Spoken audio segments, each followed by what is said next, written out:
de route. Ok, super. Donc, on va commencer. Merci à tous les nombreux participants de nous avoir rejoints ici et aujourd'hui pour parler ensemble du sujet qui a été annoncé au préalable et en particulier de notre impact et d'impact positif de développement durable et puis de transformation digitale. Alors tout ça, ça fait beaucoup de sujets. On a choisi cette date non pas au hasard, mais en particulier parce que du 18 septembre au 8 octobre se déroulent, pour ceux qui ne le savent pas, les semaines européennes du développement durable. Alors on va parler d'ODD, vous entendrez peut-être, pour ceux qui ne sont pas encore familiers de ces sujets-là, d'ODD, ce sont les objectifs de développement durable qui ont été inscrits comme des objectifs majeurs par les Nations Unies et on va en parler beaucoup. Je vais me présenter, je vais être le maître de cérémonie pour la journée, enfin pour la matinée, pardon, pour cette fin de matinée. Je suis Charles Dufour, je suis directeur général de Palo IT France et je suis très heureux d'animer ce débat. Je suis heureux également d'accueillir tous les gens qui sont ici, tous les gens qui nous ont rejoints et qui viennent de communautés d'entreprises, qui viennent de communautés d'entrepreneurs de toute taille. Et puis, je suis heureux de collaborer avec un certain nombre de communautés déjà engagées sur ces sujets-là, comme Tech for Good France, dont nous recevons le président un peu plus tard, Jean Moreau, ainsi que le mouvement des entrepreneurs sociaux, Bilab France, Park News et Change Now. Pour introduire ce sujet, on a 4 invités aujourd'hui prestigieux et ils vont nous parler de concret au sein de leurs entreprises et dans leurs engagements, de la manière dont eux développent des approches pragmatiques et concrètes dans leurs entreprises respectives. Car le monde de demain s'écrit aussi avec les innovations d'aujourd'hui. En tout cas, nous, c'est ce qu'on pense chez Palo IT. Et alors, évidemment, à l'heure où un certain nombre de dirigeants d'entreprises se préoccupent aujourd'hui de manager avec leurs collaborateurs une certaine nouvelle réalité qui s'impose avec la pandémie et la crise sanitaire mondiale. Ils sont aussi massivement confrontés, ces entrepreneurs, ces collaborateurs, à quelques courants et impacts importants, comme repenser leur stratégie, comme devoir tester la résilience de leur modèle économique, de leur modèle d'engagement avec leurs collaborateurs. On le voit aujourd'hui au travers de nos écrans et de la manière dont on anime nos webinaires désormais. Et puis, il y a aussi tester la résilience de leur modèle pour la survie de leur business.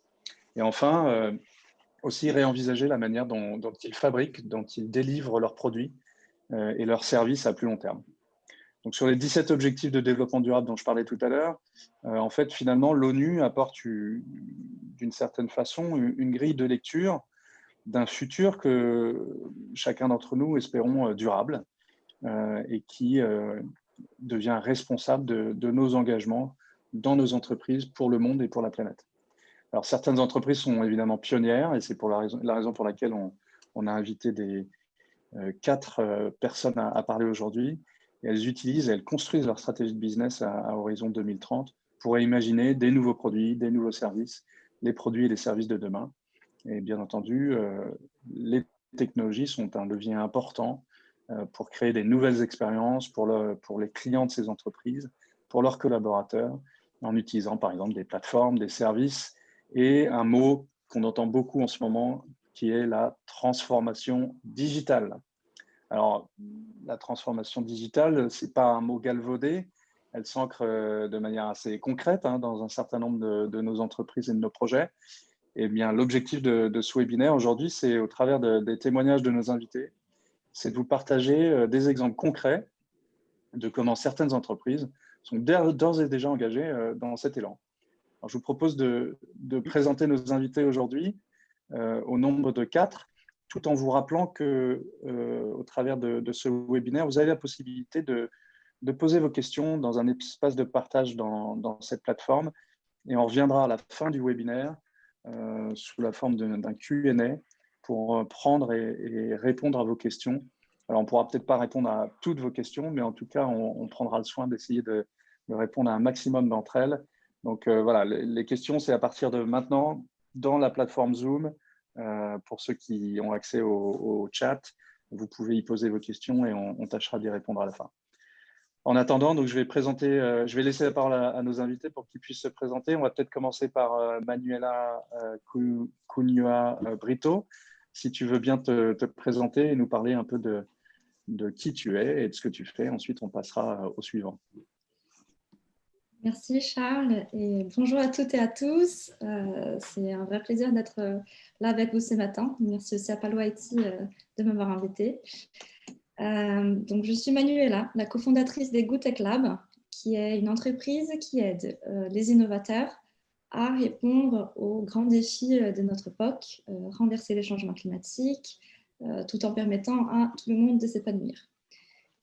Donc, pour les innovateurs, on peut parler des startups, on peut parler d'entreprises, des grands groupes, des fondations, des pouvoirs publics. Tout le monde peut innover et donc, nous, on travaille un peu avec les différents types de publics et on les aide à prioriser et à comprendre les enjeux climatiques, environnementaux, sociétaux et comment la technologie peut nous aider à les répondre. Et ce qui nous a fait peut-être connaître, c'est une publication que nous avons faite l'année dernière, où nous avons exploré, justement en utilisant le cadre d'analyse des objectifs de développement durable de l'ONU, dont a parlé Charles tout à l'heure, pour identifier, c'est là les 17 grandes priorités que nous avons d'aujourd'hui jusqu'à 2030, nous devons répondre à tous ces enjeux, et nous avons identifié les différents types de technologies et les grandes opportunités pour l'usage de la tech pour nous aider à répondre à ces enjeux. Donc, ce n'est pas pour dire que la technologie va à elle seule tout résoudre. C'est juste une partie, c'est des problèmes qui sont systémiques, qui sont très complexes.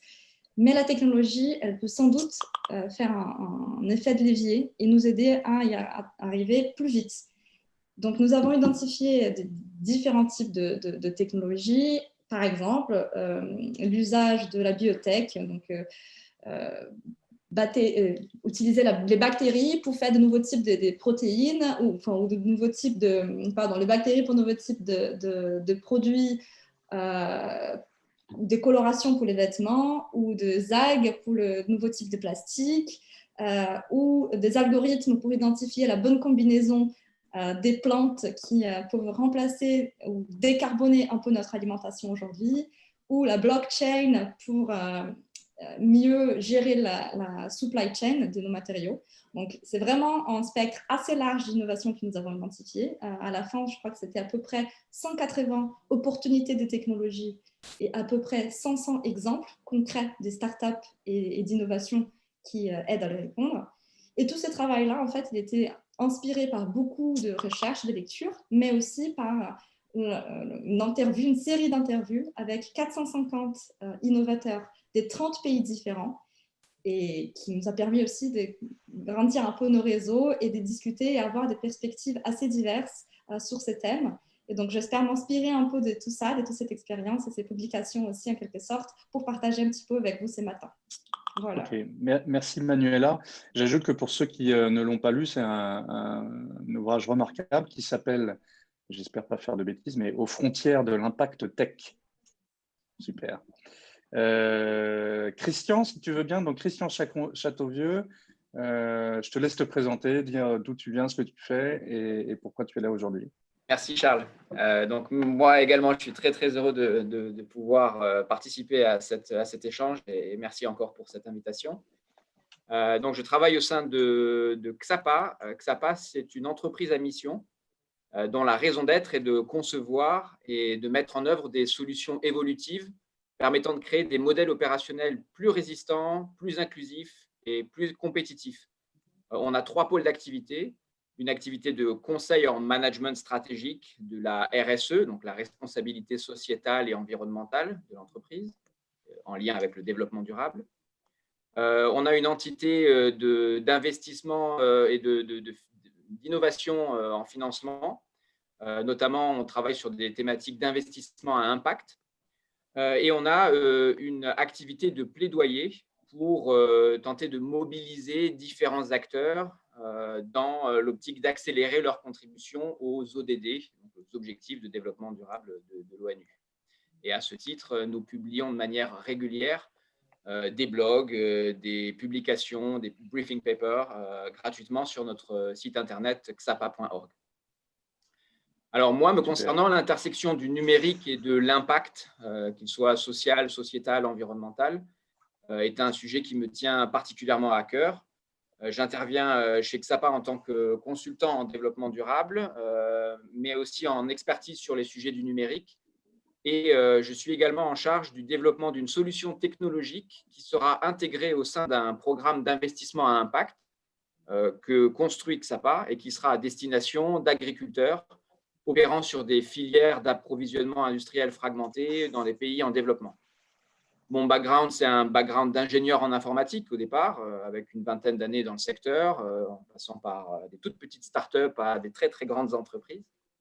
Et puis, je suis également titulaire d'un master spécialisé en management de la RSE et développement durable.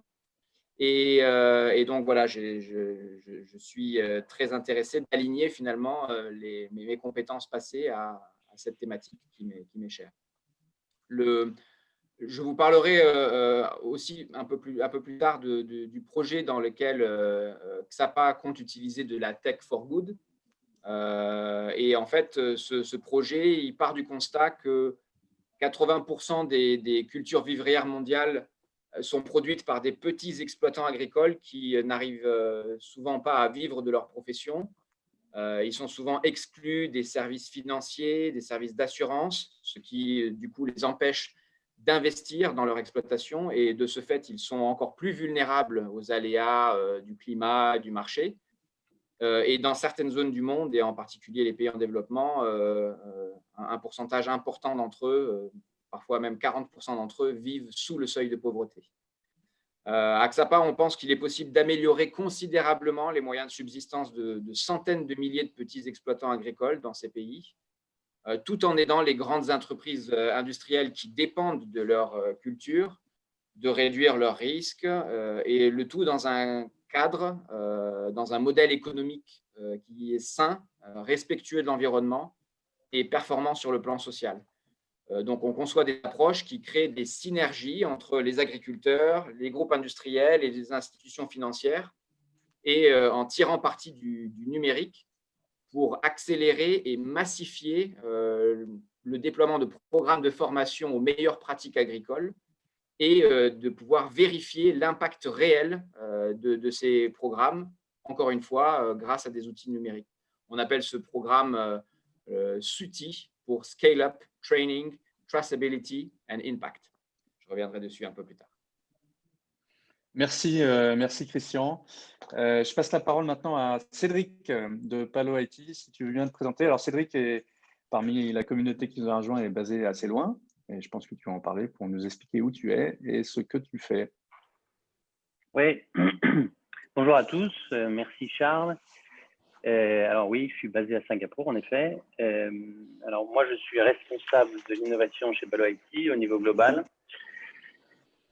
Alors avant de me parler de moi, je vais réitérer effectivement que l'étude qu'a produit Good Tech Lab mérite vraiment d'être regardée parce que moi personnellement, je leur ai déjà dit que vraiment c'est un travail remarquable, donc il mérite d'être lu ou parcouru en tout cas.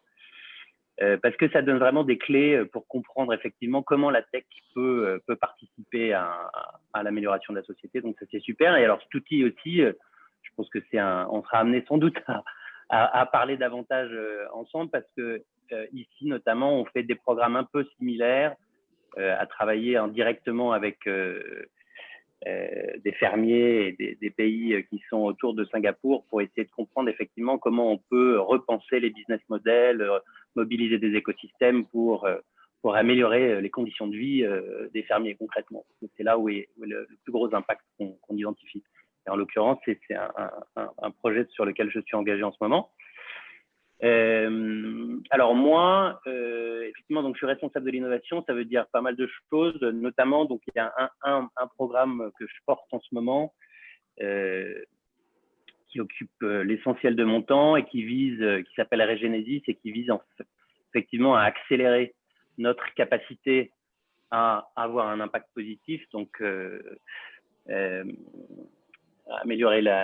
travailler pour le bien commun, à utiliser la technologie pour améliorer les conditions de vie, la qualité de vie des gens et et la performance sociale et environnementale de manière générale. Donc, pour ça, en fait, ce dont il s'agit, c'est vraiment de faire un travail de fond, disons, pour permettre à la plateforme que nous sommes devenus, à savoir 500 personnes, de activer un état d'esprit, construire une capacité à faire et mobiliser des écosystèmes autour de nous pour effectivement commencer à pouvoir travailler activement à avoir un impact positif au travers de l'ensemble de nos projets. C'est vraiment l'ambition, c'est que désormais, on fasse plus de la technologie pour accélérer du business, mais qu'il y ait vraiment cette double composante que de participer à la croissance de nos clients, mais aussi d'avoir un effet bénéfique sur la société sous différents angles. Voilà, donc ça, c'est un programme dont sans doute je vais reparler aussi. Et en dehors de ça, je continue aussi à travailler avec des clients, donc justement en mettant en œuvre certaines de ces approches qu'on essaie de diffuser auprès de nos collaborateurs, dont sans doute je serai amené à parler un peu plus tard pendant cet échange. Voilà, et je suis ravi aussi effectivement que de participer. C'est des sujets qui nous tiennent à cœur, c'est des sujets sur lesquels on travaille activement. On y consacre du temps, de l'énergie, on le fait avec passion, avec le cœur, avec beaucoup d'envie. Et voilà, et ça fait plaisir de voir que la salle grandit. Voilà, donc je suis ravi de ça. Ok, merci Cédric. Jean Moreau qui va nous rejoindre à 10h55 environ. Pour ceux qui ne le connaissent pas, Jean est président et cofondateur de l'entreprise Phoenix, à moins qu'il soit déjà là, peut-être on peut l'interroger. Non, il n'est pas encore là. Et Jean, Phoenix, c'est une start-up qui est spécialisée dans la lutte contre le gaspillage alimentaire. Alors, je dirais que c'est même plus une start-up, on est passé au stade d'une scale-up maintenant, et Jean nous parlera tout à l'heure de ce qu'il fait concrètement et comment il a utilisé la technologie comme levier pour s'engager dans une économie sociale et solidaire avec de la tech. Jean, il est également membre du conseil d'administration de Bicorp France et coprésident du mouvement Tech for Good France. Donc, il nous partagera son expérience de leader, à la fois de leader de l'innovation et puis de leader de l'innovation au service d'un impact positif sur la scène tech française. Donc, merci à tous nos invités de votre enthousiasme. Ce que je vous propose maintenant, c'est peut-être de faire un zoom sur votre analyse à la fois des tendances, de ce qui se passe sur le marché et de ce que vous voyez concrètement au sein des communautés d'entrepreneurs et d'entreprises. Et peut-être commencer avec Manuela, si tu veux bien, au vu du rapport dont on a parlé, aux frontières de l'impact tech. D'après toi, quelles sont les grandes tendances aujourd'hui qui se dessinent, alors que, évidemment, l'innovation tech ne date pas d'hier et elle s'attelle à apporter de plus en plus des réponses aux grands enjeux mondiaux. Donc, j'aimerais et nous aimerions avoir ton éclairage sur ces tendances, les tendances que tu as identifiées ou les tendances à venir par ailleurs. Avec grand plaisir.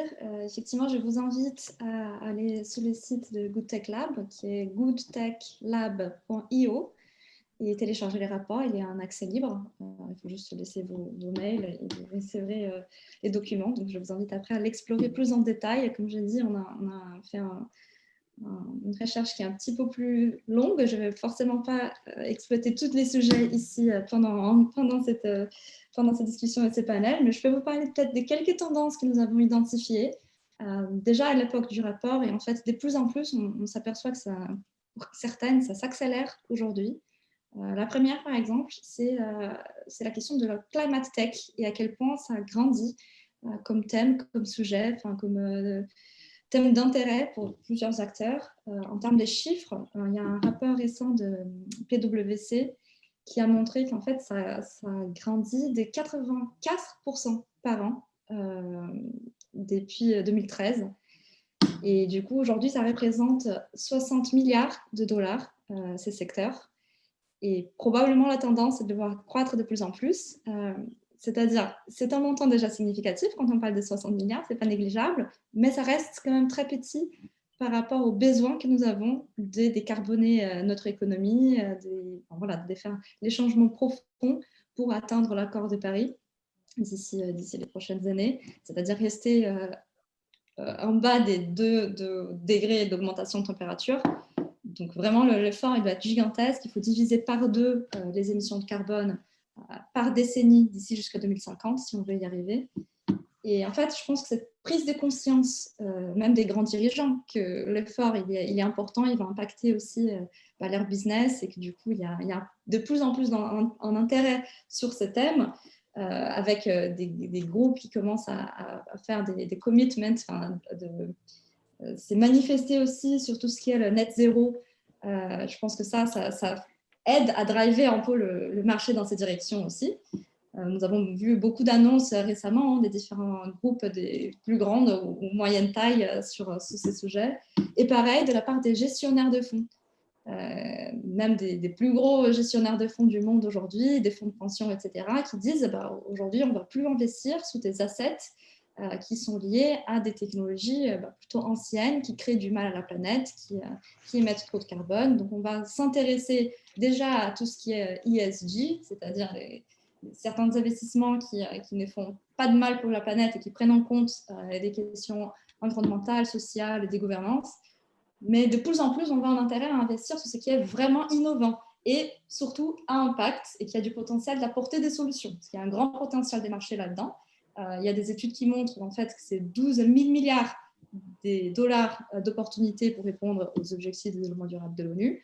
Il y a 45 milliards d'opportunités de réduire 100 gigatonnes de carbone de l'atmosphère. Donc voilà, il y a un potentiel même de marché très important sur le secteur climatique.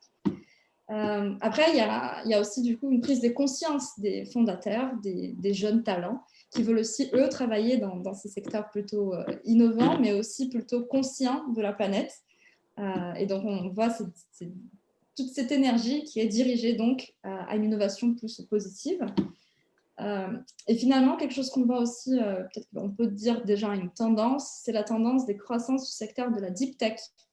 Donc, les technologies qui en fait ont besoin d'un peu plus de développement technique, scientifique et d'ingénierie plus avancée, donc notamment aussi souvent avec un temps de développement un peu plus long, mais qu'on va croître beaucoup, notamment en France avec l'aide de la BPI, mais aussi un peu partout, notamment dans les pays déjà un peu plus développés, qui ont un écosystème encore plus structuré. On va croître ce secteur-là avec des exemples qui sont très variés d'utilisation de satellites ou d'intelligence artificielle pour bien évaluer la capture de carbone qui certaines forêts le font et garantir que tout est bien en ordre et que ce n'est pas juste du carbone offset comme on le faisait à l'ancienne, où il n'y avait pas vraiment de vérification, où il y avait beaucoup de doublons et des forêts qui en fait n'étaient pas vraiment capable de capturer autant de carbone que ce qui était annoncé. Donc, utiliser aussi la technologie pour être sûr qu'on va dans la bonne direction et de plus en plus de technologies plus avancées nous permettent aussi d'aller peut-être un petit peu plus loin dans cette démarche. Donc là, quelques tendances, vous pouvez explorer encore beaucoup plus dans les rapports. Je vous invite à les regarder après cette discussion. Merci Manuela, hyper intéressant. Je pense que ces mots résonnent pour un certain nombre d'entre nous. Pour un certain nombre d'entre nous aussi, on n'est pas bien sûr de ce qu'ils veulent dire, en tout cas pas forcément.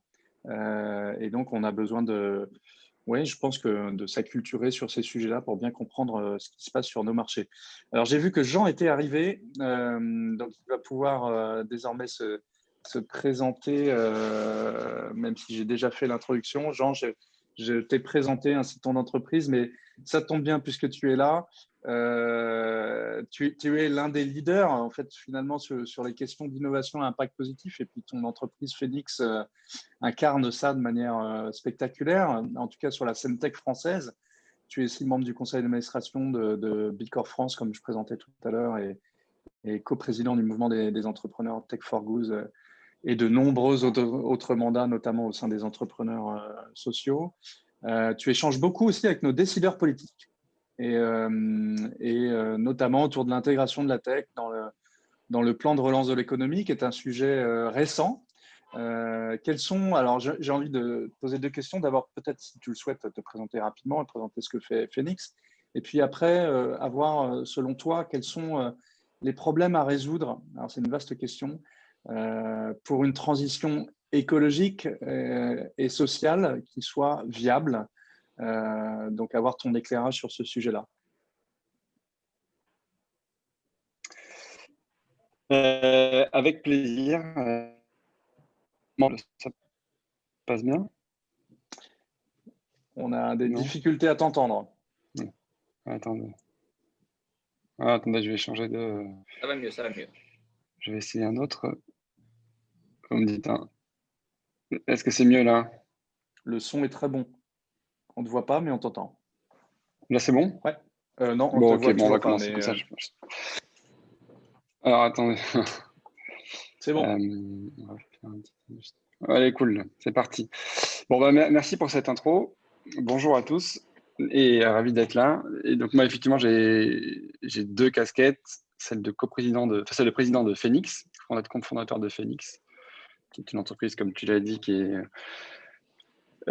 parmi les entreprises de la Tech for Good. On n'est pas les seuls, heureusement. On est plusieurs à porter ce message-là, mais on fait partie de celles qui sont en train de décoller, qui prouvent que ça marche et que du coup, on peut justement avoir en même temps une ambition de croissance, de rentabilité, de création d'emplois, et en même temps s'attaquer à des problèmes sociaux et environnementaux. Donc, on est très fiers d'avoir montré chez Phoenix qu'on pouvait créer une boîte qui fait de 0 à 15 millions d'euros de chiffre d'affaires en 5 ans, qui crée au passage 150 emplois, qui en même temps a contribué à sauver 70 millions de repas de la poubelle, parce que c'est ça notre métier. On limite le gaspillage alimentaire, on donne une seconde vie aux invendus, que soit on redistribue aux assos caritatives, à travers une marketplace B2B qui connecte les distributeurs type Leclerc, Carrefour, et puis les assos caritatifs type Restos du Cœur, Croix-Rouge et Banque Alimentaire.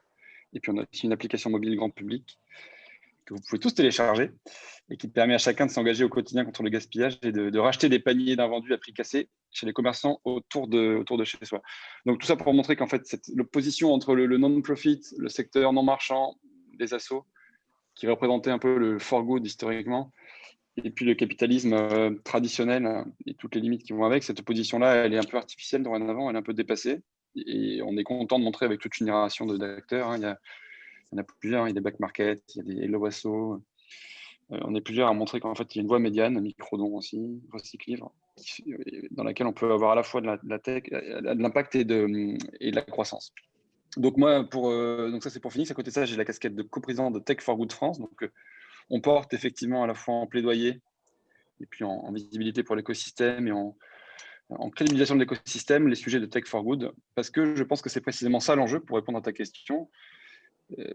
Le gros enjeu, je pense, aujourd'hui de ces sujets-là, transition écologique, sociale, Tech for Good, c'est la crédibilisation de ce discours auprès des pouvoirs publics, auprès du grand public. Parce que pendant longtemps, ça a été, je ne veux pas caricaturer, mais et puis tout le monde a été très utile dans le combat, mais pendant très longtemps, ça a été porté par des gens très souvent à tort ou à raison, mais rangés dans la case sous l'étiquette altermondialiste, militant. Et du coup, c'est une approche qui était bien pour lancer la démarche. Et moi, je fais partie des gens qui sont plutôt dans l'ouverture. Et il faut qu'on passe de ce discours-là à un discours qui soit plus englobant, plus mainstream, disons. Sinon, on n'embarquera personne. Et je pense que c'est ça le sujet. Donc, c'est crédibiliser le discours et le secteur. Être toujours sur la ligne de crête entre exigence qui a été portée par les pionniers et ouverture à des nouvelles boîtes qui ne sont pas dans ce qu'on appelle l'impact ou l'ESS traditionnel, l'écosystème solidaire, mais qui ont une vraie démarche de transition, une vraie démarche de quête d'impact. Je pense que Palo IT est tout à fait dans cette mouvance-là. C'est une boîte qui n'est pas à la base une boîte tech for good au sens propre du terme, mais qui met toute son énergie pour accélérer la transition et dans une démarche qui est sincère, qui est portée. Et donc, je pense qu'on doit ouvrir nos chakras. Et donc, on a besoin des pionniers, des success stories que j'ai cités, mais on a aussi besoin des gros. Et donc, voilà, nous, je pense que les pionniers dont on fait partie chez Phoenix et dont on est maintenant 400-500 chez Tech for Good France, on est un peu le peloton de tête et on doit embarquer avec nous, et c'est aussi le rôle de l'État qui doit jouer son rôle de voiture balai. On doit embarquer avec nous tout l'écosystème et passer ces sujets-là de transition les mettre au cœur du réacteur, au cœur de la machine dans les projets.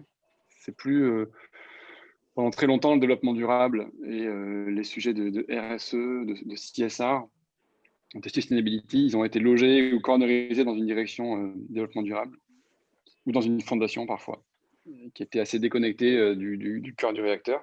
Et je pense que maintenant, il faut que ce discours-là, il ne fonctionne plus avec la jeune génération. Parce qu'on ne peut plus, de la main gauche, donner 100 millions via une fondation pour reforester l'Amazonie, et puis de la main droite, envoyer du plastique partout dans les océans. Donc, voilà, ce discours un peu schizophrène, il ne marche plus. Et il faut que ces sujets de transition écologique, sociale, des Tech for Good, des RSE, soient rapatriés au cœur de la machine, portés par les vrais décideurs, et non plus dans des directions un peu vitrines. Donc voilà, et dernier mot sur ce qui est un des gros enjeux pour nous. C'est parfois difficile, mais il faut sortir du prisme pur startup écosystème tech et dire en fait cette transition écologique et les sujets de Tech for Good et comment on met le digital au service de la transition, ils fonctionneront à grande échelle si on embarque aussi avec nous les PME de région, les ETI, et si on fait attention à l'inclusion numérique dans les territoires. Ce n'est pas seulement les startups phares de la tech française qui sont sous le feu des projecteurs, qui sont dans Madines, French Web et compagnie. C'est aussi s'assurer que toutes les PME de France s'équipent d'un ERP, éventuellement utilisent du matériel reconditionné, des téléphones d'occasion, des ordinateurs reconditionnés. Voilà, il faut que tout le monde fasse un geste et pas seulement quelques boîtes emblématiques qu'on peut illustrer. Donc, on est assez vigilant à tout ça et c'est un gros chantier du coup. Merci Jean. Sur ce dernier point, je ne peux pas être plus d'accord que toi. Je pense et nous pensons chez Palo IT que l'ancrage régional est super important. Effectivement, il y a des grands donneurs d'ordre en région parisienne, mais finalement, on voit des pépites et des initiatives incroyables dans nos régions. Et c'est pour ça que aussi nos implantations régionales à Nantes, à Toulouse ou à Lyon sont très importantes dans la manière dont nous, on vit le Tech for Good au travers de nos engagements clients. Merci Jean, en tout cas, d'être présent et de nous apporter ton témoignage. J'ai envie de passer la parole à Christian, si tu veux bien. Christian, toi, tu t'es présenté tout à l'heure. Le métier de Xapa est d'accompagner finalement les entreprises dans leur stratégie business et puis de développement durable. Tu es un expert du numérique. Tu as travaillé, comme tu le disais, pendant 20 ans dans un certain nombre de grandes ou de petites sociétés. Et peut-être pour faire écho à ce que disait Jean, à la fois dans les engagements que tu as vis-à-vis des entreprises auprès de qui tu délivres des prestations de conseil, mais également dans ton expérience, pour toi, quels seraient finalement les coups d'accélérateur à donner concrètement dans les entreprises d'aujourd'hui, et comment tu vois aussi les entreprises s'appuyer sur le digital, sur la transformation digitale et la techno pour répondre à ces besoins d'accélération qui sont en gardant en tête dans la trajectoire les ODD. J'espère avoir été clair dans cette longue question.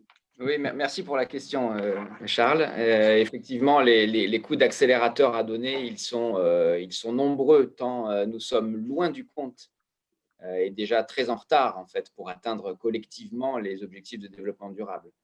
Ça ne veut pas dire qu'on ne va pas y arriver, hein, mais ça veut dire qu'il est quand même urgent de se reprendre et d'accélérer. Et je suis complètement d'accord avec Jean. Les réponses sont parfois disproportionnées.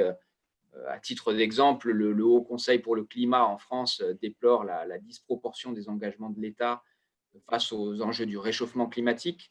Il y a beaucoup à faire, beaucoup plus à faire. Et par exemple, Manuela parlait de Climate Tech. Il y a sans doute une place plus importante à donner à ces choses-là. Ce n'est pas le seul ingrédient, bien évidemment. Il y a beaucoup d'autres aspects.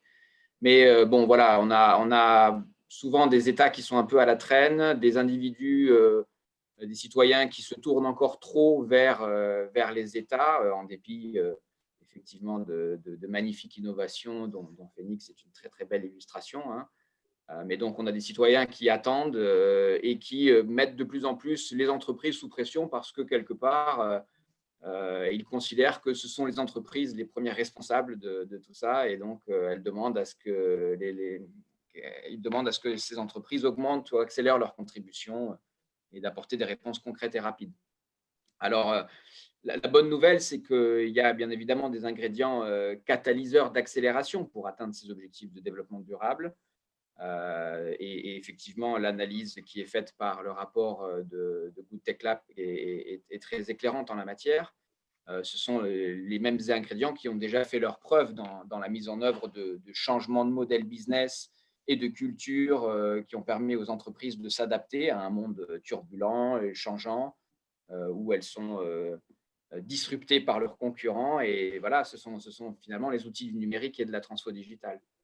D'ailleurs, nous, chez Xapa, on a aussi publié en début d'année et en guise de vœux de bonne année 2020, un rapport que l'on a intitulé « Welcome to the Delivery Decade », qui met en fait en avant non seulement un ensemble d'innovations technologiques pertinentes, mais aussi d'innovations financières qui peuvent aider les entreprises à accélérer leur contribution aux ODD. Et on a illustré aussi ces innovations qui, en fait, sont le fruit d'une recherche primaire et secondaire et d'interviews de 80 entreprises que l'on accompagne ou pas dans leur transformation. On a illustré donc ça par les initiatives qui sont menées concrètement sur le terrain par les entreprises ces dernières années. Je suis d'accord avec Jean, de belles histoires, et avec toi, Charles, aussi. Il y a de belles histoires, mais elles sont encore trop anecdotiques, trop peu nombreuses. Et je pense qu'il est urgent de s'inspirer et d'accélérer là-dedans. Alors, si je reviens un petit peu sur les coups d'accélérateur et les technologies qui permettent d'atteindre ces résultats, c'est clair que les technologies aujourd'hui permettent d'atteindre des résultats qui étaient impensables il y a une dizaine d'années à peine, en termes d'échelle, en termes de vitesse, en termes de qualité, d'exactitude et de coût. Et elles permettent aux entreprises de fournir des biens et des services de qualité dans les domaines de la santé, de l'éducation, de la finance, du commerce, de la gouvernance, de l'agriculture, et d'une certaine manière, ça contribue à réduire la pauvreté, la faim, et à améliorer la santé, créer de nouveaux emplois, atténuer les effets des changements climatiques, améliorer l'efficacité énergétique, rendre les villes et les communautés plus durables. Pour prendre quelques exemples et des illustrations, en commençant par exemple par l'ODD numéro 1 qui est en lien avec la lutte contre la pauvreté. Il y a sur la planète plus de 2 milliards de personnes qui n'ont pas de compte bancaire, alors même que l'accès aux services financiers numériques a fait la preuve de sa capacité à sortir les gens de la pauvreté. Et donc, accélérer l'inclusion financière numérique dans les pays en développement, par exemple, c'est un moyen concret pour les entreprises de contribuer aux ODD. Et pour ce faire, elles peuvent faire appel effectivement à des technologies digitales comme le téléphone mobile, la blockchain, les smart contracts, etc. Pour faire le pont avec l'ODD numéro 2 de lutte contre la faim, je vais aussi revenir un petit peu sur le projet que nous portons chez Xapa, dont je vous ai parlé tout à l'heure, où les technologies de l'information vont aider les agriculteurs, entre autres choses, à accroître le rendement de leur culture, tout en réduisant leur consommation d'énergie, parce qu'en fait, elles vont permettre aux pratiques agricoles d'être davantage fondées sur les données et d'être plus efficaces. Et d'ailleurs, dans les petites exploitations agricoles, il y a une corrélation assez directe entre l'amélioration des rendements et l'amélioration des revenus. Donc, notre projet, quelque part, il joue sur les deux tableaux de l'ODD 1 et de l'ODD numéro 2. Donc ici, c'est des outils digitaux de diffusion de savoir et de formation, mobile learning, etc., de data science et de techno de l'agritech, tout ce qui touche à l'agriculture de précision, sondes, capteurs, drones, qui vont être pertinents. Pour continuer d'illustrer encore, je ne vais pas couvrir tous les ODD, rassurez-vous, hein, mais sur le domaine de la santé et du bien-être, l'informatique au service de la santé, la télémédecine, ce sont des exemples assez concrets où les technologies peuvent être pertinentes pour fournir des informations à des millions de personnes dans les pays, faciliter l'accès aux soins dans les zones reculées ou dans les déserts médicaux. Et pour une entreprise, des technologies comme la réalité augmentée ou la réalité virtuelle ça peut s'avérer aussi très utile pour former des employés à des activités à haut risque, réduire de ce fait leur exposition à des risques durant des phases de formation. Et sur le terrain, lors d'activités opérationnelles, c'est apporter au bon moment à l'opérateur sur place l'information pertinente qui va lui permettre d'éviter des problèmes ou de réagir le plus efficacement possible à une situation dangereuse. Des exemples, on en a plein sur l'énergie. Évidemment, on pense tout de suite au smart grid, au réseau électrique intelligent, qui permettent de mettre en place des systèmes moins gourmands en énergie, plus faciles à contrôler, réduire les émissions de carbone. Et on pense aussi à tous les algorithmes d'analyse de données, analyse prédictive, intelligence artificielle, pour identifier des leviers de réduction d'énergie, à la fois à l'échelle des individus, mais aussi des entreprises et des grandes industries. On a un ensemble de grands groupes comme, par exemple, Black & Decker, Unilever, Dell, Ikea, Ericsson, qui utilisent de manière systématique et rapide ce type d'approche pour réduire leur empreinte carbone. Donc ça, c'est des choses qui sont très, très, très, très concrètes. Et un dernier exemple dans le domaine de la consommation et de la production responsable, pour faire un petit peu aussi le pont avec l'activité de Jean, entre autres. Vous savez qu'un tiers des aliments qui sont produits pour la consommation humaine est gaspillé à l'échelle mondiale. C'est un énorme scandale dans notre époque quand on considère qu'il y a plus de 840 millions de personnes qui souffrent de la faim dans le monde. Et d'un point de vue environnemental, c'est tout aussi troublant car si les déchets alimentaires représentaient un pays aujourd'hui, ce serait le troisième plus grand émetteur de carbone après les États-Unis et la Chine, selon une étude de la FAO de 2017. Donc, par exemple, déployer des programmes de prévention du gaspillage alimentaire basés sur de la data, c'est une technologie, enfin une approche technologique de rupture qui, quelque part, en mesurant, en suivant la quantité de nourriture qui est jetée sur chacun des sites de restauration et en rendant ces chiffres publics, permet d'apporter un sentiment d'urgence aux consommateurs et former, encourager les chefs, les experts en approvisionnement, les responsables de sites, les équipes en première ligne à penser de manière créative, à innover dans la façon dont ils planifient, ils utilisent, ils servent la nourriture et de réduire les déchets évitables.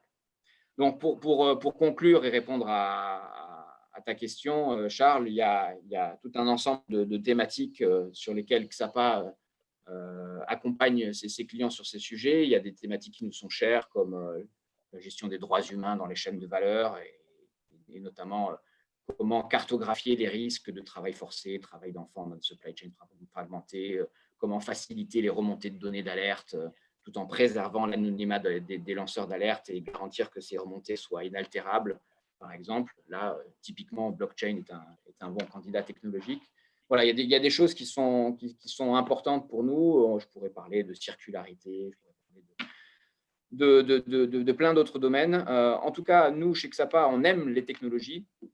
Pour autant, on n'est pas non plus des technosolutionnistes aveuglés, on n'est pas non plus une boîte de tech for good en tant que telle. On utilise de la tech, y compris dans nos projets, mais voilà, on pense quand même que les technologies doivent être utilisées à bon escient et surtout avec une bonne connaissance du contexte culturel, géographique et social dans lequel elles vont être insérées.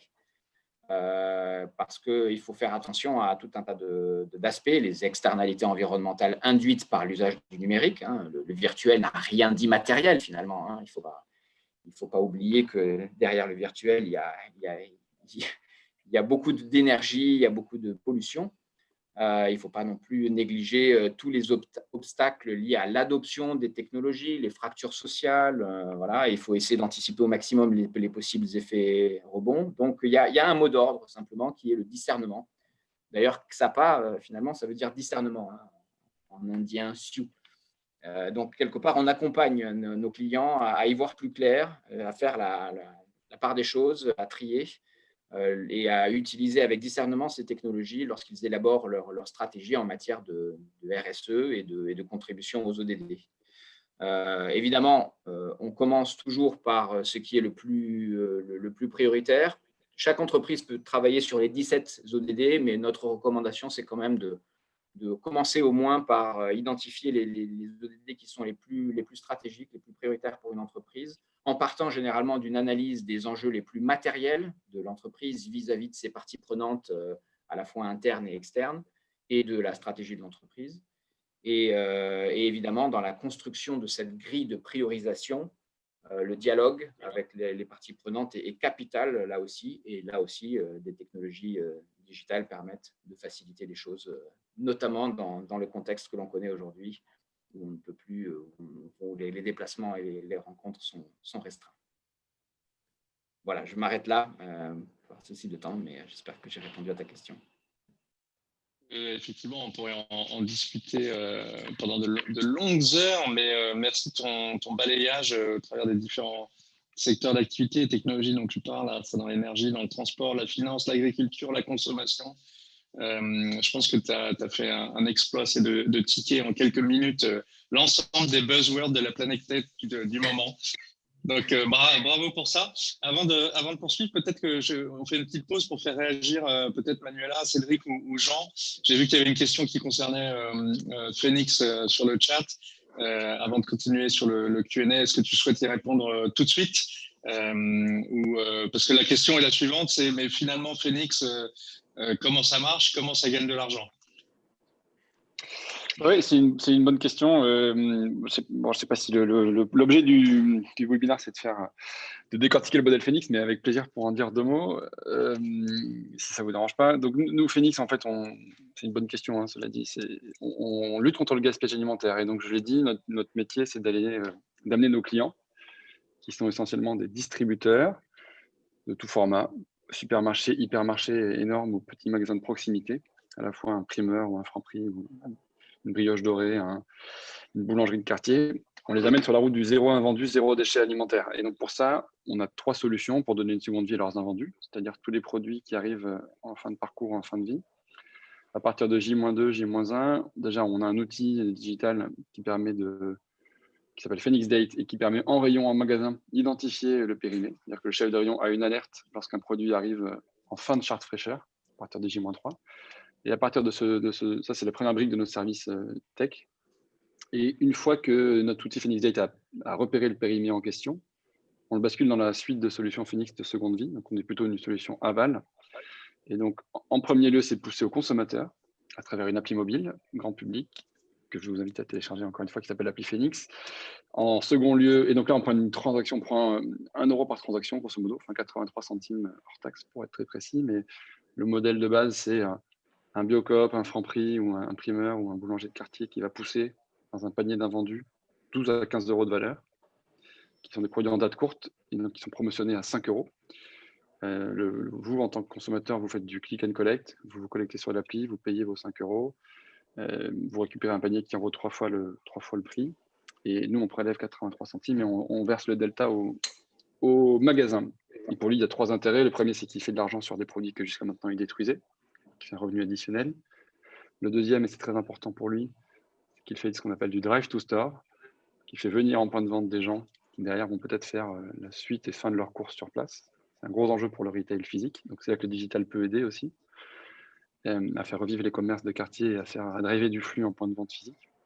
Parce que nous non plus, on n'est pas des ayatollahs de la tech, on voit la tech comme un outil, mais pas comme une fin en soi. Donc tant mieux si la tech peut faire vivre le lien dans les quartiers et les commerces physiques. Et le troisième point, c'est que ça fait de la communication, puisque nous, on a maintenant plus d'1 million de téléchargements sur l'appli. Donc le commerçant, quand il a son magasin qui est sur notre appli, il rayonne dans sa zone de chalandise et ça fait de la com en ligne. Donc ça, c'est pour la partie B2C. Et après, une fois que, si jamais les produits ne trouvent pas de preneur auprès de notre communauté de consommateurs engagés, on bascule dans un circuit de seconde vie solidaire et sur une plateforme assez similaire, qui est une marketplace B2B. Le chef de rayon Carrefour va propulser, alors c'est plutôt par palette entière, c'est plutôt des gros volumes en B2B et des petits volumes diffus et éclatés en B2C. Et il va propulser une palette de briques de lait, une palette de biscuits, ou un grossiste à Rungis va envoyer 3 palettes d'avocats, 2 palettes de mangue et 5 palettes de bananes. Et cette offre-là, c'est une place de marché en ligne, un peu comme un vente privée du B2B. Et on va la suggérer au secours populaire, au secours catholique, à la banque alimentaire ou à la Croix-Rouge. Et le modèle économique, il est peut-être moins intuitif là-dessus, mais en gros, il y a 2 leviers de création de valeur pour nos clients. les produits sont gratuits pour les assos et on ne monétise pas du tout la plateforme côté association. C'est un problème de valeur chez nous et d'engagement. En revanche, c'est le client donateur qui nous paye, parce que lui, il se retrouve à 2 niveaux. À la fois, il économise des coûts de destruction, puisque toute palette qui est donnée à une association n'est plus dans la poubelle et ne coûte plus 120 € à détruire en camion poubelle, incinération, mise en décharge et taxes diverses et variées autour de la loi Grenelle 2. Donc, on fait de la réduction de coûts, du cost killing, pour parler très clairement. Le deuxième levier de création de valeur, cerise sur le gâteau, il récupère une réduction fiscale. 60% de la valeur en stock du don est éligible à une réduction d'impôt sur l'IS, sur l'impôt sur les sociétés. Donc voilà, on transforme un centre de coût, l'invendu, le déchet, en centre de valeur, puisqu'on réduit les pertes et qu'on économise sur la fiscalité. Donc c'est un bon exemple aussi de business qui est en partie porté par le cadre réglementaire, pas uniquement, mais en partie sur la partie B2C, on n'est pas dépendant de la fiscalité, sur la partie B2B un peu plus. Et donc voilà, c'est un bon exemple aussi de partenariat entre les grands groupes 100% privés, Leclerc, Intermarché, Super U, Carrefour, des assos désintéressés, Restos du Cœur, Croix-Rouge, Emmaüs, une start-up au milieu, et puis l'État qui coordonne un peu tout ça via ces dispositifs incitatifs et punitifs, puisque le gaspillage alimentaire est interdit en France depuis 2016. D'autres réactions, Manuela, Christian, Cédric? Sinon, je passe la parole à Cédric. Non? Allez, alors Cédric, tu t'es pas encore exprimé, mais tu accompagnes avec Palo IT les entreprises dans leur démarche finalement avec une trajectoire tech. Alors, on appelle ça transformation digitale, mais en fait la transformation elle est à base de tech, mais elle peut être aussi culturelle, elle peut être autour des problématiques d'agilité, et avec en ligne de mire de temps en temps des scénarios autour de l'impact positif. Donc la question que je voudrais te poser, c'est quelles sont finalement tes observations ou tes conseils pour repenser la démarche d'innovation de fond en comble, pour qu'elle soit plus inclusive et plus positive, qu'elle puisse intégrer les ODD dès le démarrage, by design, comme disent les Anglais, et tout en gardant une expérience client qui soit excellente, parfaite. Donc, si tu as quelques exemples pour illustrer ça permettrait d'ancrer tout ça dans le concret. Charles, alors vaste question, et c'est une question à laquelle on réfléchit depuis un moment chez Palo, parce qu'effectivement tout ça ce sont nos métiers, d'innover, de transformer les organisations à la fois au niveau culturel pour faire des transformations agiles. Et effectivement aujourd'hui notre enjeu à nous c'est comment on remet l'impact au cœur de tout ça.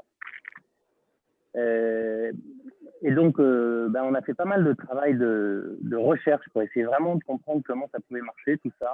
Et en fait, effectivement, on est arrivé à quelques conclusions aujourd'hui qui, donc, du coup, portent une nouvelle manière, effectivement, d'approcher l'innovation. Alors, la première chose par laquelle je souhaiterais démarrer, c'est effectivement de remettre tout ça un petit peu dans le contexte dans lequel nous sommes. Donc de prendre un peu du recul ou de la hauteur en disant effectivement de partir du constat que aujourd'hui la société, l'état de la société, on fait face tous collectivement à des crises systémiques, globales, qui s'alimentent les unes les autres, le climat, le plastique, la disparité des revenus, les feux de forêt, l'accès à l'eau potable, enfin, voilà. Donc et tous ces problèmes, effectivement, ne sont pas tombés du ciel. Et donc, ça nous force en quelque sorte à repenser notre propre modèle de société, la manière dont nos styles de vie, la manière dont on conduit nos business, nos modèles d'affaires. Voilà, donc ça, c'est le premier point, c'est effectivement qu'on ne peut plus penser nos vies et penser nos business comme on le faisait auparavant. Et donc, du coup, tout ça s'inscrit dans une trajectoire où il y a un peu une montée des prises de conscience progressives et des niveaux de paradigme, en fait, en quelque sorte. Donc, en fait, on part d'un modèle où on concentre tout notre effort pour créer un maximum de valeur pour les actionnaires notamment et optimiser la performance business et avec en sous-entendu quelque chose de vertueux qui se passe pour le reste de la société. Mais ce modèle, aujourd'hui, il est remis en question. Donc, on prend conscience qu'effectivement, ce modèle de pensée un peu linéaire, un peu réductionniste, est remis en cause par l'ensemble de ces crises. Et donc, on prend conscience qu'il y a des externalités négatives. Donc, aujourd'hui, tout le monde, et c'est un peu, voilà, pour la raison pour laquelle on parle aujourd'hui, etc., on prend conscience de ces externalités négatives. Et donc, on commence à œuvrer pour réduire le négatif et, tant que faire se peut, essayer d'augmenter l'impact positif qu'on peut avoir. Mais en fait, en ligne d'horizon, l'objectif final, c'est de remettre les entreprises au cœur d'un modèle qui crée de la valeur pour l'ensemble du système, donc pour l'ensemble de la société et pour l'ensemble de l'écosystème. Et donc quelque chose qui est générateur de santé, de bonheur, qui répare. Voilà. Donc il y a cette. Je pars de là parce que c'est essentiel en fait effectivement de regarder la big picture pour pouvoir penser une démarche d'innovation. Donc aujourd'hui, notre démarche d'innovation, en fait, elle s'inscrit dans cette compréhension-là. Et en fait, on vient injecter dans notre démarche de design thinking des approches de system thinking. En fait, on va cartographier les systèmes en amont de nos projets pour comprendre comment les business avec lesquels on travaille, en fait, viennent impacter les systèmes plus larges. On vient aussi s'équiper des outils de sustainability, où on pense en fait les produits dans toute leur durée, et notamment dans leur fin de cycle, et notamment pour venir penser des modèles circulaires. Donc, aujourd'hui, notre modèle d'innovation, effectivement, donc on cartographie les systèmes et on cherche à comprendre où il y a des dysfonctionnements potentiels pour qu'effectivement, on identifie des points de levier pour qu'on puisse effectivement activer, designer une solution qui est susceptible d'adresser un problème, une externalité négative, ou d'augmenter un impact positif à l'échelle du système. Voilà, donc plutôt que de penser nos innovations à l'échelle du produit, à l'échelle de l'organisation et à l'échelle juste des consommateurs ou des utilisateurs, en fait, on vient ouvrir nos travaux de réflexion dans les projets pour venir vraiment penser la société, le système, dont on s'inscrit quand même au niveau local, en général. Voilà, donc ça, c'est une grosse transformation dans notre manière de faire de l'innovation. Après, nous, comme on fait de la technologie, il y a un autre volet qui est effectivement aussi une transition, disons, d'un modèle de production de masse à un modèle plus d'écosystème où ce sont les masses qui produisent. Donc, plutôt un modèle de plateforme. Où, en fait, on s'aperçoit qu'il y a une agrégation en fait, des capacités, à la fois parce qu'on a la possibilité technologique de le faire et parce que aussi ça devient désirable culturellement. Aujourd'hui, il y a des opportunités de créer des écosystèmes, de mobiliser des écosystèmes, de créer des plateformes pour en fait redistribuer en fait la capacité à produire, la capacité à faire, à créer de la valeur aller dans les écosystèmes, plutôt que ce soit réservé exclusivement aux entreprises. Alors, donc ça aussi, c'est des volets sur lesquels on réfléchit pas mal chez Palo. Merci Cédric. Peut-être un mot maintenant. Christian, toi, tu nous as parlé tout à l'heure à la fois ce que tu voyais en termes de technologies émergentes et les domaines d'application dans un certain nombre de secteurs d'activité. J'aimerais qu'on revienne sur le projet Souti. C'est un projet sur lequel Xapa travaille d'ailleurs avec Palo IT pour développer un projet à forte valeur ODD, je dirais, qui est pensé dès le départ autour de l'impact positif, et je te laisserai en dire un mot, mais autour de l'agriculture raisonnée. Je ne sais pas si on peut résumer ça comme ça, mais pour des grands donneurs d'ordre, notamment en Indonésie. Et est-ce que tu peux nous dire, à la fois dans le business model et dans le produit, qui peuvent être tes questionnements ou les difficultés dans la mise en œuvre? Parce que voilà, on est tous habités de beaux projets ou de belles ambitions, mais en réalité, quand il s'agit de passer à la mise en œuvre ou passer à l'échelle, on peut rencontrer des difficultés, que ce soit philosophiques, pratiques, opérationnelles, voire même technologiques. Et donc, voilà, je voulais savoir si tu étais d'accord pour partager avec nous quelles peuvent être les difficultés selon toi, soit sur ce cas-là, soit sur d'autres cas, sur ce qui est difficile, puis aussi sur ce qui fonctionne bien, tes petits tricks ou tes petits tips par rapport aux engagements que tu as pu avoir. Oui, volontiers. Donc oui, pour rappeler un petit peu le projet SUTI, donc c'est un projet qui s'inscrit dans le cadre des activités d'investissement à impact de XAPA. L'idée ici, c'est que XAPA va développer, orchestrer et développer et gérer un fonds d'investissement à impact qui a pour objectif vraiment d'améliorer les conditions de travail et les revenus des agriculteurs à faible revenu dans les pays en développement.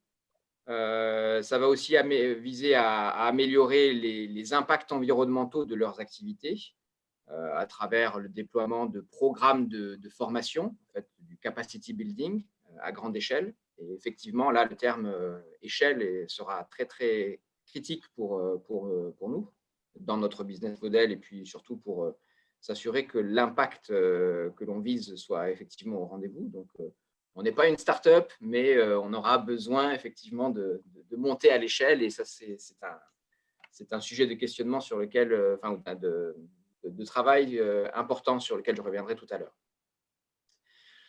Donc, SUTI, c'est un programme d'investissement thématique qui aura plusieurs matérialisations. Le premier sera orienté vers l'industrie manufacturière et les besoins en matière d'approvisionnement en matières premières industrielles. Donc, dans ce contexte, les petits producteurs de caoutchouc naturel en Indonésie seront vraisemblablement parmi les premières communautés ciblées par le programme SUTI. Mais on a l'intention de cibler à la fois d'autres denrées agricoles, que ce soit le sucre, le riz, le coton, le bois ou d'autres, et aussi d'autres pays, à la fois en Asie, par exemple Malaisie, Cambodge, Vietnam, mais aussi en Afrique, Côte d'Ivoire, Ghana, Kenya, et pourquoi pas en Amérique du Sud. Voilà, donc la mise en œuvre de ces programmes, elle se fera par le biais d'un fonds d'investissement, comme je le disais tout à l'heure.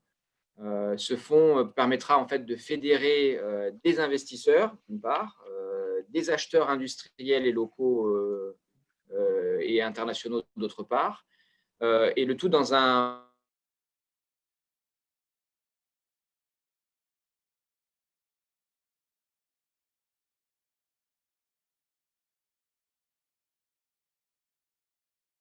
d'intérêt, parce que derrière, ça va leur permettre de réduire des risques, etc., et de pouvoir communiquer qui sont menés. Mais c'est aussi un modèle qui se veut redistributif en termes de valeur ajoutée à destination des fermiers. Et donc, ça leur permettra non seulement d'accéder à un savoir-faire et à un ensemble de bonnes pratiques agricoles auxquelles ils ne sont pas forcément sensibilisés, même si ce sont des choses qui sont assez connues dans le monde universitaire et en Occident. Donc, on va parler de savoirs qui permettent de changer des pratiques agricoles, d'adapter des pratiques agricoles au contexte du Covid-19, de diversifier les revenus pour leur permettre de sortir de la pauvreté et d'être plus résilients par rapport aux aléas du climat et des marchés. Et puis les encourager avec une rétribution financière à continuer de s'inscrire dans ces changements de pratiques avec un modèle économique qui sera en fait beaucoup plus ruisselant qu'un fonds d'investissement classique à destination de ces personnes. Pour les groupes industriels, ça leur permet de répondre à des besoins de diagnostic, de cartographie et de gestion de risque.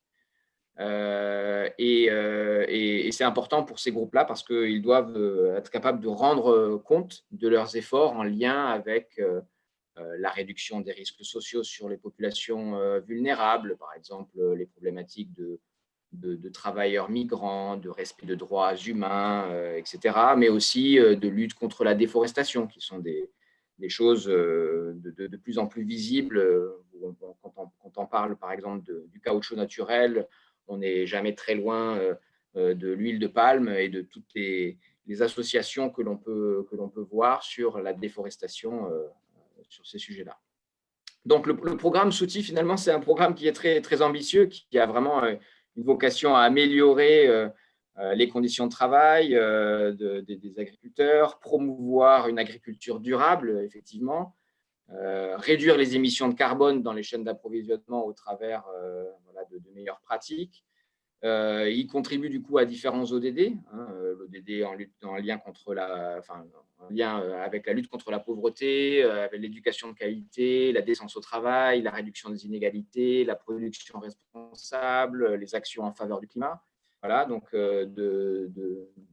c'est un projet vraiment multidimensionnel et effectivement, il y a un ensemble de questionnements assez importants par rapport à ce projet, sa capacité à monter à l'échelle, le business model. Donc, effectivement, on est heureux de pouvoir travailler avec Palo IT sur ce sujet parce que clairement, on a pu le voir au travers de ce que tu as dit, Charles, et puis de l'intervention de Cédric. On a un ADN, on a un ensemble de valeurs qui sont assez alignées par rapport à ça. Et effectivement, on a besoin de tester, de challenger un petit peu un certain nombre d'hypothèses que l'on a. On a aussi besoin d'un éclairage sur le terrain et donc les questions autour des infrastructures dans les pays, par exemple en Asie, en zone rurale, en termes de connectivité, d'équipement des fermiers. Voilà, ce sont des choses ce sont des données qui ne sont pas toujours simples à obtenir sans avoir un pied sur place. Et Palo IT, effectivement, avec ses différentes expériences dans le domaine, notamment au contact des fermiers, ce sont des aspects qui sont importants pour nous. Et après, on se pose aussi tout un tas de questions sur les aspects socio-économiques, sur le contexte culturel et comment est-ce que les utilisateurs vont accepter ces changements de pratiques qui ont souvent la peau très dure. Les habitudes sont difficiles à déloger. Les problématiques d'expérience de nos utilisateurs, notamment quand on fait face à des utilisateurs qui sont parfois très peu à l'aise avec le numérique, parfois même illettrés. Et donc, comment est-ce qu'on arrive à s'assurer qu'on va avoir une bonne acceptation de notre solution. Sur l'impact environnemental, évidemment, notre objectif, c'est d'améliorer ou de réduire l'impact environnemental, mais ce faisant, si on apporte de la technologie, si on apporte des outils, il faut aussi faire attention à ce que ces économies que l'on escompte ne soient pas annulées ou balayées par l'overhead que l'on apporte. Voilà. Et donc, les problématiques de circularité, d'éco-conception des services, de frugalité, on parle même de low-tech, ce sont des choses qui sont importantes. Et puis aussi se pose la question il y a une question qui est assez intéressante pour nous, c'est tout ce qui touche à la confidentialité des données personnelles et la souveraineté des données personnelles de ces fermiers qui sont parfois dans des pays autoritaires, qui sont parfois issus de l'immigration et qui n'ont peut-être pas ou plus accès à des documents d'identité ou ce genre de choses. Et comment est-ce qu'on permet à ces gens un petit peu démunis sur cet aspect-là, de se forger finalement une identité à partir des outils numériques et qui permettent du coup à d'autres entreprises, des assurances, des banques, davantage les considérer quand il s'agit d'octroyer des crédits ou des services d'assurance et leur permettre petit à petit finalement d'accéder à plus que juste du savoir agricole et des bonnes pratiques. Voilà, donc toutes ces questions-là, ça a beaucoup d'implications sur les exigences fonctionnelles et non fonctionnelles de la solution numérique que l'on veut déployer. Et clairement, l'éclairage de Palo est très intéressant pour nous sur ce sujet. Merci, merci Christian. On arrive presque au terme de notre échange. Je voudrais repasser la parole à Manuela et peut-être Jean ou Cédric ensuite pour conclure. On n'a pas reçu énormément de questions sur le chat, mais j'y reviendrai tout à l'heure. L'idée étant peut-être de faire un tour de table sur ce qui vous rend optimiste, sur ce que vous avez constaté sur la capacité de vos entreprises ou des entreprises en général dans leur capacité à innover pour le bien commun, sur la mobilisation qu'elles ont autour à la fois des sujets tech et des autres en gardant en ligne de mire les ODD. Donc, petit tour de table autour de vraiment ce qui vous rend optimiste, là où vous voyez à court terme des mouvements. On n'a pas parlé de l'impact score, mais peut-être, Jean, tu voudras en parler en quelques mots. Et dans la démarche, alors c'est très franco-français, mais je pense que ça fait partie des choses qui peuvent nous rendre optimistes aussi. Donc, je vous laisse la parole, peut-être en commençant par Manuela. Bien, merci Charles, et merci à tous d'ailleurs pour cet échange. C'était super intéressant de voir aussi ce qu'ils font les uns et les autres sur le domaine de l'impact tech, enfin la tech for good. Et je trouve que c'est très bien aussi de finir avec cette note un peu optimiste pour nous donner un peu plus d'énergie pour la journée, la semaine et dans la vie en général. C'est bien de finir avec ces regards un peu plus positifs de la planète, de notre potentiel en fait, à répondre à ces enjeux qui sont aussi importants pour nous, pour tous. Je préfère garder un optimiste qui est quand même un peu réaliste. Encore une fois, comme j'avais dit au début, c'est pas que la tech va être la solution de tout. Et bon, voilà, le problème est réglé, on n'a plus qu'à y penser, on a tout ce qu'il nous faut dans nos boîtes à outils. Et voilà, c'est pas ça du tout. Il faut aussi des changements de comportement, il faut aussi des changements de politique. Par contre, ce que je pense nous permet ces regards un peu plus positifs des années à venir, notamment dans ce qui concerne la tech. D'une, j'ai déjà parlé un peu avant, c'est le côté la compréhension dans un groupe de plus en plus large de personnes sur qu'est-ce que ça veut dire en fait la tech for good, la tech impact, et de quelle manière elle peut nous aider à atteindre les objectifs de développement durable, à atteindre l'accord de Paris, etc. Donc il y a ces côtés un peu inspirationnels et vraiment de notion de compréhension, mais il y a aussi les développements de la tech en lui-même. Ça avance très rapidement dans certains secteurs et ça nous révèle un potentiel d'aller encore plus loin si on veut parler rien que sur le secteur d'énergie et qu'on regarde il y a quelques années les rapports, par exemple, de l'IEA, l'Agence internationale de l'énergie, qui fait un peu l'estimation de où est-ce que ça serait, par exemple, l'énergie solaire aujourd'hui, eh bien, on voit qu'elle s'est trompée à chaque année où elle faisait ses prédictions d'où est-ce que ça serait. Finalement, heureusement pour nous d'ailleurs, cette technologie-là, elle avançait beaucoup plus rapidement, à un tel point qu'aujourd'hui, elle est même plus compétitive que ce n'est toute l'énergie fossile.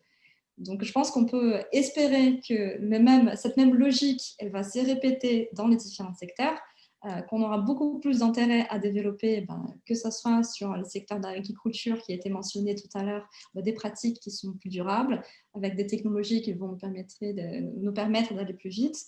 Peut-être le seul point d'attention aussi que je ferais, vu qu'ici on parle avec un public qui est quand même plutôt centré en Europe, et j'ai un parcours étant moi-même brésilienne et donc venant des pays du Sud, Je pense que le talent, il est global, les opportunités n'y sont pas encore. Et donc, en défi pour nous, ça reste quand même de démocratiser en quelque sorte cet accès à l'innovation, mais aussi de permettre que cette innovation, elle soit née et elle soit capable de grandir aussi dans d'autres régions du monde. Et donc, je pense que ça fait un peu écho à ce que j'avais été déjà mentionné avant, de travailler ensemble avec les communautés avec qui les technologies, ou pour qui la technologie est développée, pour que vraiment elle réponde à des vrais enjeux et non pas juste de rajouter une petite application en plus ou quelque chose qui puisse avoir un effet plutôt gadget, mais vraiment penser à comment intégrer dans le processus même d'innovation à une population un peu plus large et permettre à des différents écosystèmes de se développer. C'est un peu le next step pour nous chez Good Tech Lab aussi, c'est de travailler avec des projets innovateurs qui viennent dans les pays du Sud. Et j'espère qu'il y en aura plein d'autres qui vont aller aussi dans la même direction pour démocratiser aussi tout cet aspect à Tech for Good et qu'on travaille tous ensemble. Si on pense à il y a quelques années, quand on a envoyé l'homme à la Lune, il y a 60 ans déjà, la capacité qu'on avait pour y faire, c'était plus petite que ce qu'on a aujourd'hui dans nos téléphones. Donc, je pense que nous, ensemble, ce qu'on peut faire pour ce qu'on appelle chez Good Tech Lab des moonshots planétaires, c'est-à-dire vraiment dédier toutes nos énergies avec tous nos efforts, avec les technologies qui sont déjà à notre disposition et encore en développant de nouvelles approches et nouvelles méthodologies et nouveaux produits, on pourra y aller encore plus loin. Donc, il faut juste vraiment diriger tous nos efforts dans la direction des questions qui nous sont importantes, notamment la réponse aux objectifs de développement durable, notamment la question climatique. Donc, faisons ça tous ensemble de maintenant. Et j'invite les autres aussi à partager pourquoi vous êtes aussi optimistes qu'on peut y arriver. Jean, tu veux dire un mot? Ouais, merci Manuela, on sent bien la touche brésilienne et l'enthousiasme. Moi, je partage ton optimisme. Il y a plusieurs, il y a un faisceau d'indices convergents, comme on dit en juridique, qui me rend optimiste. Le premier, c'est que c'est une attente des consommateurs, c'est le sujet de For Good et For Impact. Et on voit, les consos ont pris conscience que la carte bleue est un bulletin de vote. Et quand on voit l'impact d'initiatives comme Yuka, on se dit que on est vraiment sur une attente forte des consommateurs. Ça a été dit par toi d'ailleurs, Manuela, tout à l'heure en ouverture, mais c'est la même chose au niveau des talents. Les jeunes générations veulent mettre leurs compétences et leur énergie au service d'une cause à impact social et environnemental. Nous, je vois que dès qu'on poste une offre d'emploi, on a au bas mot entre 300 et 400 candidatures. Donc, c'est à la fois chiant à gérer d'un point de vue RH, mais c'est un super signal sur le marché du travail que beaucoup d'énergie se drive vers ces métiers-là. Donc, voilà, la quête de sens des talents et des jeunes générations et des moins jeunes aussi me rend optimiste. Quand on voit aussi la tendance sur le monde de la finance et les montants qui commencent à être collectés en ce qu'on appelle l'ISR, l'ESG, donc l'investissement socialement responsable ou l'impact investing, voilà, je me dis que si c'est une attente des consommateurs, si c'est une attente des travailleurs de demain, et si le monde de la finance commence à se poser la question du sens de leur argent et comment faire travailler intelligemment leurs fonds, on est bien parti pour avancer. Et quand à côté de ça, je vois une prise de conscience généralisée à la fois dans les pouvoirs publics, puisqu'on a maintenant une secrétaire d'État à l'économie responsable, alors qu'avant on avait un haut commissaire seulement. Quand je vois que des grands groupes s'y mettent, Danone notamment, mais ce n'est pas les seuls, la Maïf, il y a plein de boîtes qui surfent sur le nouveau contexte réglementaire, qui est une bonne chose aussi, la loi Pacte, l'émergence des entreprises à mission, la croissance assez fulgurante de la communauté B Corp, dont Palo IT est membre, si je ne m'abuse. Donc voilà, tous ces signaux-là, les pouvoirs publics, les grosses boîtes qui s'y mettent et qui le font avec, j'ai l'impression, sincérité. Les consos, les salariés et les financeurs font qu'à mon avis, on est bien parti. En tout cas, nous, c'est ce qu'on porte chez Tech for Good France et au Move. Et effectivement, on est très heureux d'avoir l'aide de Palo IT sur ces sujets, puisque Palo IT est le partenaire de référence de Tech for Good France, et c'est eux qui ont développé et propulsé pour nous 2 outils qui sont très importants à nos yeux, qui sont le Tech for Good Test et l'Impact Score. L'Impact Score permettant sur toute une douzaine de critères, égalité homme-femme, diversité, échelle de salaire, impact social, impact environnemental, de pouvoir scorer sa performance RSE au global. Et donc, c'est un outil qui est encore en phase d'amorçage, mais qu'on va déployer à grande échelle pour que tout le monde puisse s'inscrire dans la transparence, et chacun à son rythme. On n'est pas des ayatollahs ni ni des jusqu'au boutistes. Voilà, chacun fait à son rythme, mais au moins, ça montre un chemin vers la voie du progrès collectif. Donc, merci encore à Palo pour l'énergie qu'ils mettent en pro bono sur ces sujets-là. Je t'en prie, Jean, d'ailleurs, pour tous ceux qui seraient intéressés, impact-score.net. .org. Et c'est gratuit, hein, bien sûr, c'est à disposition de toute la communauté. Ça vous permet de vous évaluer. Cédric, tes optimismes et ta vue sur ce qui déboule peut-être avec un prisme asiatique ou global, si tu veux, enfin, comme tu veux. Je vais abonder dans le sens de mes copanélistes. Je pense qu'effectivement, il y a plein de bonnes raisons d'être très optimiste. La première, c'est qu'effectivement, toute cette révolution en marche, on a d'abord un peu de mal à comprendre, à lui donner du sens d'un point de vue business, mais quand on s'attache et quand on y réfléchit en y prenant le temps, on s'aperçoit qu'en fait, c'est l'inverse. C'est-à-dire qu'en fait, il y a des très bonnes raisons pragmatiques et tangibles d'un point de vue business d'enclencher ces transformations vers le développement durable et vers une économie plus régénérative. Donc, Jean vient d'en présenter quelques-unes. Effectivement, on le fait parce que ça crée des opportunités de business. Effectivement, en regardant les déchets, en regardant les externalités négatives, tout ça, c'est des potentiels business qui demandent qu'à émerger, en quelque sorte. C'est aussi des opportunités pour réduire des coûts, parce qu'effectivement, quand on pense à recycler du déchet, à limiter des externalités négatives, des impacts négatifs, c'est aussi autant d'opportunités pour réduire des coûts. C'est aussi, quand on met le purpose au cœur de la vision et de la stratégie des organisations, ça crée de l'engagement fort des collaborateurs, des employés, parce que ça donne envie, les gens peuvent se mobiliser autour de ces sujets-là. Donc, on a l'engagement des employés. Ça attire des talents aussi, parce qu'effectivement, aujourd'hui, on voit bien que les jeunes générations, ce sont des sujets qui résonnent et qui donnent envie. Tout ça, ça fait un ensemble effectivement de faisceaux convergents qui nous laisse penser que c'est pas une révolution qui est sur le point de s'arrêter, au contraire. Et autant aujourd'hui nos modèles semblent être dysfonctionnels et créer des cercles vicieux d'une certaine manière, autant à l'inverse, les nouveaux modèles qui sont en train d'émerger et qu'on est en train de créer, ils vont créer l'inverse, c'est-à-dire qu'ils vont permettre une accélération vers du positif, du mieux, des choses qui réparent, qui régénèrent, de la vie, du bien-être, de la santé. Et comme visiblement aujourd'hui la prise de conscience elle est globale et que tout le monde, beaucoup de nos cerveaux sont en train de réfléchir à ces sujets-là aujourd'hui, ça laisse penser que on est en train de passer le pas, la société est en train de se transformer et que l'avenir est sans doute radieux. Ok, merci Cédric. Pour conclure, Christian, en quelques mots, afin qu'on puisse tenir à la fois nos engagements d'horaire et puis nos engagements d'enthousiasme à faire passer à notre audience. Oui, je vais tâcher de faire court parce que je pense que pratiquement tout a été dit par les autres panélistes. D'abord, l'optimisme, clairement, c'est un ingrédient absolument nécessaire pour avancer dans les ODD. On le met d'ailleurs clairement dans notre rapport. On n'a pas le luxe de pouvoir être pessimiste sur la question. Il faut avancer avec lucidité, mais avec un état d'esprit positif sur le sujet. Il faut vraiment aller vite.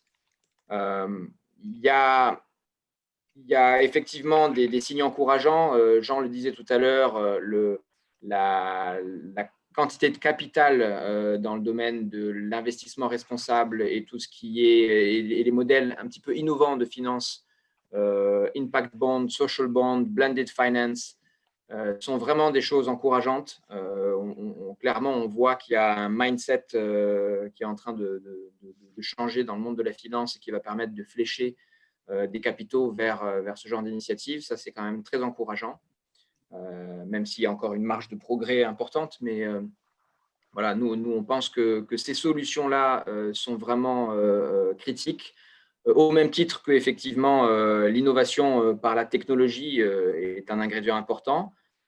D'ailleurs, on a réalisé un ensemble de webinaires ces dernières semaines qui sont d'ailleurs accessibles en replay sur notre site, où on peut clairement entendre des témoignages d'entreprises qui, lorsqu'elles ont innové par la technologie, mais en inscrivant cette innovation dans une logique de durabilité sociale et environnementale, ont clairement gagné en résilience sur le long terme. Et c'est des choses qui ont été mises à l'épreuve là dans les derniers mois avec la crise du Covid-19. Donc, clairement, ce sont des choses qui payent quand c'est bien fait. Et enfin, pour le dernier mot de la fin, pour moi, c'est un signe qui moi, m'encourage beaucoup, c'est de plus en plus de prise en compte de l'aspect environnemental et social dans la comptabilité des entreprises, ce qu'on appelle la comptabilité triple capital, et l'affichage ou la prise de conscience par les consommateurs qu'aujourd'hui, ces dimensions-là ne sont souvent pas prises en compte. On voit maintenant des supermarchés qui affichent à la fois un prix classique et puis un prix qui prendrait en compte l'impact environnemental de tel ou tel produit. Donc voilà, ce sont aussi des choses qui contribuent au changement de mentalité et qui, moi, me semblent très pertinentes. En tout cas, des solutions existent, techno, financières, on est aussi en mesure d'aider à y voir plus clair. Donc voilà, je pense qu'il faut avancer de ce côté-là sur une note de positivité. C'est urgent et nécessaire. Ok, merci à tous. Alors, on n'a pas de questions, donc on ne fera pas de Q&A. En revanche, on a tenu le timing, donc merci à tous. Merci Manuela, merci Christian, Cédric, Henriette et Jean. Je vous invite à tous ceux qui nous ont suivis ou tous ceux qui nous suivront au travers du replay à continuer la conversation avec nous tous, avec nous personnellement, puis avec nos entreprises. Je pense que voilà, le mouvement est en marche. Moi aussi, je suis super optimiste. Je vois énormément de gens. Je participe dans les communautés. Je participe au travers de nos engagements avec nos clients. Et je trouve que, en effet, le mouvement est plutôt en marche et avec beaucoup d'optimisme. Donc, ça nous change du port du masque quotidien qui est là pour tous, et ça fait du bien. Donc, je vous remercie d'avoir porté vos messages concrets sur vos engagements respectifs pour les ODD. Merci à tous, et puis on continuera la discussion. J'espère animer de nouveau un échange autour de ce sujet-là et d'illustrer avec de nombreux nouveaux cas, de nombreuses nouvelles entreprises qui ont pris le chemin des ODD et de l'économie durable et responsable. Voilà, on va fermer le call pour aujourd'hui. Il sera enregistré et disponible probablement à l'avenir pour tous ceux qui voudront rejoindre la conversation. Et sinon, bien sûr, chacun de nous, j'imagine, est disponible pour entretenir cette conversation. Merci à tous. Merci à vous. Merci à tous. Merci beaucoup. À bientôt. À bientôt. Au revoir.